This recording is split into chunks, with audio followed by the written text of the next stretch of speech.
was watching a YouTube channel called Raven Elise, and she makes really great DIYs for parties. And she made these big flowers for her daughter's very garden party. And you can see how big they are. And I just fell in love with these, and I wanted to make them. Of course, I was going to scale them down, but they were fantastic. So following her directions, I went ahead and just kind of figured what kind of flower I wanted to do.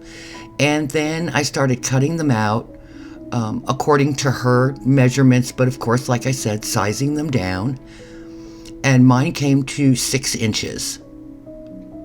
So I used a lot of hot glue and just went around and shaped them.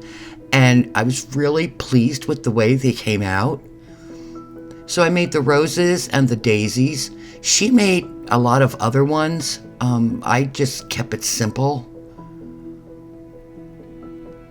I needed some leaves, so I cut some leaves off of some fake flowers that I had, glued on some wire. I did paint the wires green. And then out of polymer clay, I made 2 little bases. I poked 3 holes in it and baked them. I wrapped some other wire with some florist tape and hot glued them on to the flowers. And this is how they came out. I did make a lavender rose, and yes, there's a spooky doll in the background, and I love them. I think they're beautiful. It's a cardstock paper that I used.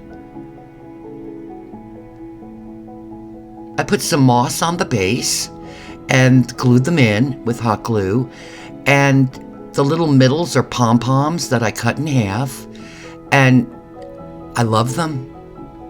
They're my big paper flowers. And what was I going to use them for? I wasn't sure. Then I thought, a tea party. So I had these pieces of furniture, and I went ahead and I primed them white. I even primed the white table and chairs that were already painted white because they were that glossy, and I wanted to have when I painted them, I wanted them to be smooth. So I went through my fabric and I found these fabrics. Joann's is no longer. I say that with a heavy sigh. I miss Joann's. And this is the fabric that I was going to try to use. So then I wanted to make some cushions for the bottom and the back. So I cut out a template out of some cardboard. I put some cotton from cotton balls on one side, and then I wrapped the fabric around it, the cardboard, and did some clips with the scissors and glued it all down with liquid stitch. I did put backing on the backs of them, not the seats, but the backs. I put fabric on the back. And then I had some thin cording in purple, and I put that around just to give it a more finished edge.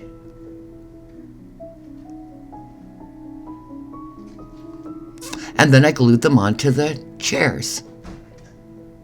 And I was very surprised that my fabric matched so well. And this is just showing how I backed it so that you could see the fabric through the back of the chairs. And then I took some puffy paint and just did a little doodad just to make it a little bit more fancy. Now I had taken this little table and I had painted it an antique white, and it was too boring. So I went ahead and painted a lavender, and then I took the puffy paint and just started putting little dots of gold on it just to give it some pizzazz. And then I needed to make a tablecloth. So I took these 2 fabrics. The one with the butterflies didn't work out well. The butterflies kept getting cut off. So I made it more simple and just cut these in a circle.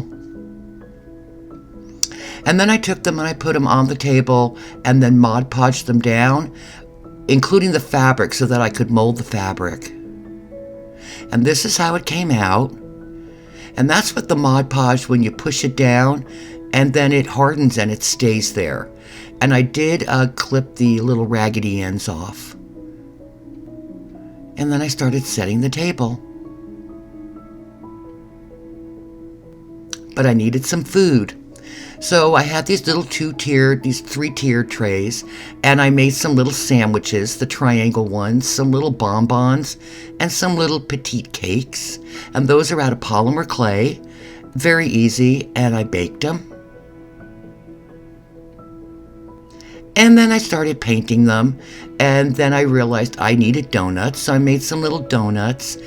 And I made the bread. I made some of them white bread and some of them wheat bread. Not that it makes a difference, but it was in my mind. And then I frosted my donuts, and I love them.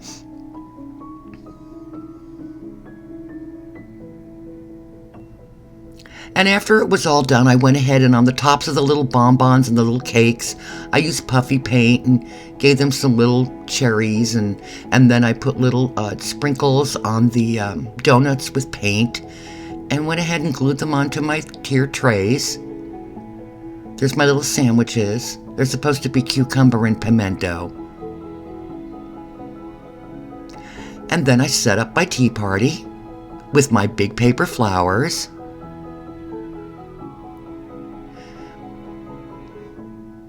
I put a vase of flowers on the tables. And I know the flowers are big, and that's what I loved about them, that they were oversized and just cool. And there you can see the little table in the back with the teapot on it and the sugar creamer and all the little food that I made. And then I took all the stuff outside because I just thought that the tea party needed to be outside with the sun shining. And here it is. I put a little piece of felt down, and the sun really did add to it, made it really special with my big paper flowers that I just love. And here's just another view, just showing you how pretty this tea party is.